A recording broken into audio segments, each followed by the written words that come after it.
Think about something being stolen from you. A phone, a wallet, or a car doesn't matter. What would you do first? You'd probably call the police, or hire a lawyer and take it to court. The justice system you have right now would try to get that stolen thing back for you. But 300,000 years ago, this system didn't exist. No police, no courts, no prisons, no laws, in short, no written rules whatsoever. There was only a group of 20 to 50 people. And someone in that group had stolen something. So what did ancient humans do in that situation? What you're about to learn in this video will both surprise you and make you laugh. But at the same time, to be honest, it might make you think it was far smarter than our own system. By the way, this video is not AI generated content. I just wanted to put that out there. Now we can continue. First, we need to understand this. Why was stealing such a serious crime in ancient human groups? Today, if someone's phone is stolen, they just lose a phone. They'll be upset, but they'll move on, maybe go buy a new one. But in the ancient world, stealing was far more dangerous. If you stole a hunter's weapon, the entire group would starve. If you stole someone's winter animal hide, that person would die of cold. If you stole the materials needed to start a fire, everyone's life would be at risk. So in the ancient world, stealing wasn't just a moral problem. It was a life-threatening act. And that's why ancient humans developed an extremely harsh and powerful system against it. And in this system, there was no police. The first weapon, gossip. Anthropologist Christopher Boehm studied dozens of hunter-gatherer communities and discovered something remarkable. In these communities, gossip wasn't done just for fun or to pass the time. Gossip was a social control mechanism and a kind of unofficial police force. When someone stole something or broke the rules, once the group noticed, they would start talking about that person. Everyone in the group, from morning to night, everywhere. So-and-so took more than their share of the meat last night. So-and-so isn't sharing. We can't trust so-and-so. This might sound harmless to you. But imagine being in a group of 20 people where everyone is talking about you this way. There's nowhere to run, nowhere to hide. Everyone knows everything, and everyone sees you through that lens. Research shows this system was incredibly effective. In most cases, gossip alone was enough of a weapon. The wrongdoer would feel ashamed, apologize, and never do that thing again. But how could gossip be this effective? The answer is actually quite simple. These communities were very small, they lived together constantly, and they needed each other to survive. Today we all live in big cities. There are thousands, maybe millions of people around us. Even if someone says bad things about you, you can still carry on with your life. You can find new friends, move to a different neighborhood, or get a different job. You can create other options for yourself. But ancient humans had no such option. If they left their group, they couldn't survive on their own. That group of 20 people was your everything. Your family, your friends, your coworkers, your neighbors. If you lost your group, there was nowhere else to go. That's why how those 20 people saw you was genuinely a matter of life and death. But what happened when gossip didn't work?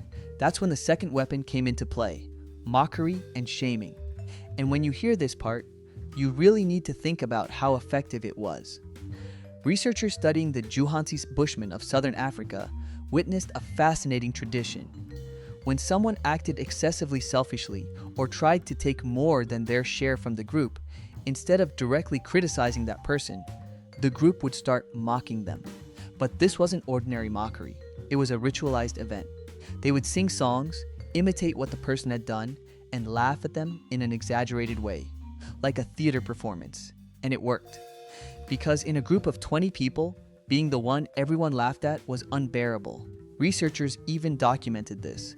If someone was a very skilled hunter and knew it, meaning they were getting arrogant, the group would start belittling the animals that person hunted, saying things like, "This animal is so small," or "The meat doesn't look very good," to keep them from getting too big-headed, because they needed to maintain the group's balance. Anthropologists call this meat insulting, or dampening praise. And here's the interesting thing about this mockery system. Ancient humans applied the same system not just to thieves, but to everyone. If someone in the group was very lazy, never hunted, contributed nothing, just sat there eating what others brought, the group would step in again.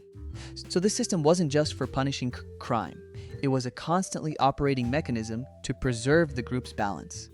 Nobody could be too powerful. Nobody could be too lazy. Everyone had to stay somewhere in the middle.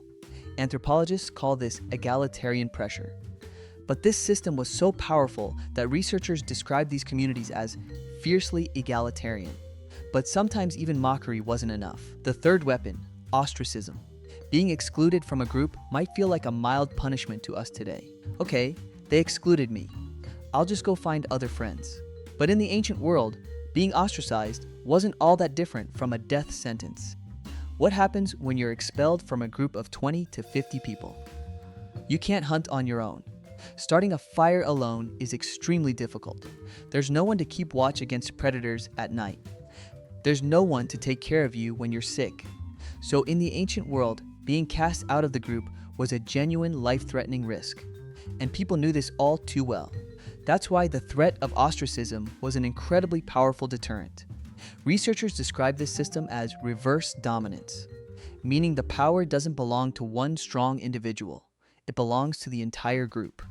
When the group comes together, no single person can stand against them.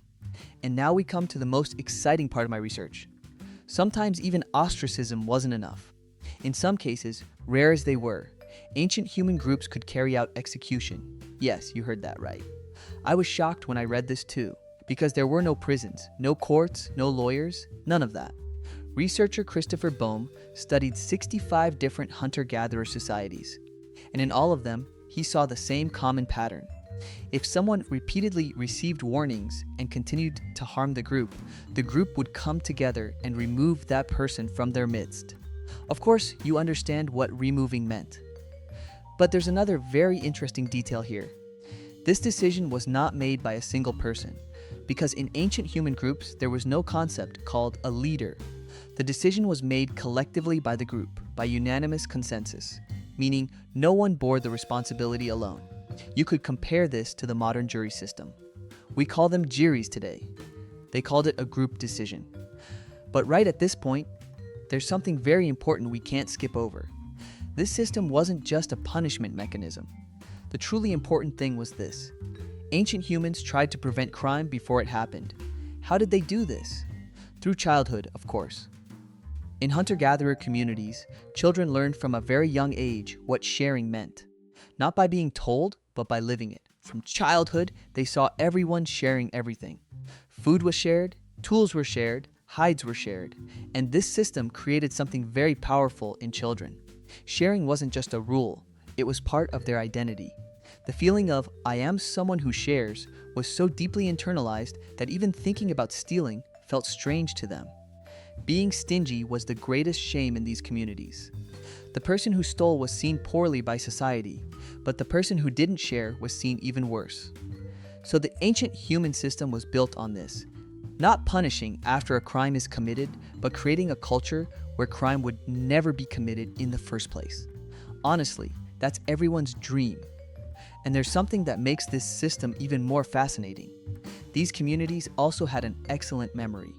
Today, when someone commits a crime, a criminal record is created, filed away, and stored in the system. But ancient humans had no files, no computers. They didn't even know how to write. But their memories were powerful. And this was a very strong thing, because in a group of 20 people, everyone remembered everything. So-and-so did this 3 years ago, they would say. Even mistakes made years earlier were never forgotten. This might seem very strange to us today, but it's actually a very logical system. Trust is built over time and tested over time. And once you break trust, it's remembered for a very long time. And that's exactly why trust in human groups was held above all else. There was no money, no contracts, no law. But there was always trust, and losing your trust was the greatest mistake you could make. After watching this video, lean back and think. We've built a massive system today to fight crime. Thousands of police departments, courts, prisons, lawyers, prosecutors. We spend billions of dollars funding all of this, and yet crime rates remain the same. Ancient humans had none of that. Just gossip, mockery, and the threat of exclusion. This system worked for thousands of years. Maybe the most effective police force never wore a uniform. It just sat by the fire and talked. I'll end my video here. If you're watching this, thank you sincerely for watching all the way through. And this time, I want you to write, not me. If there were no police today, would the ancient human system work? Or would the modern world completely collapse? If you leave an answer to that question in the comments, I'd be really happy. See you in the next video. Bye.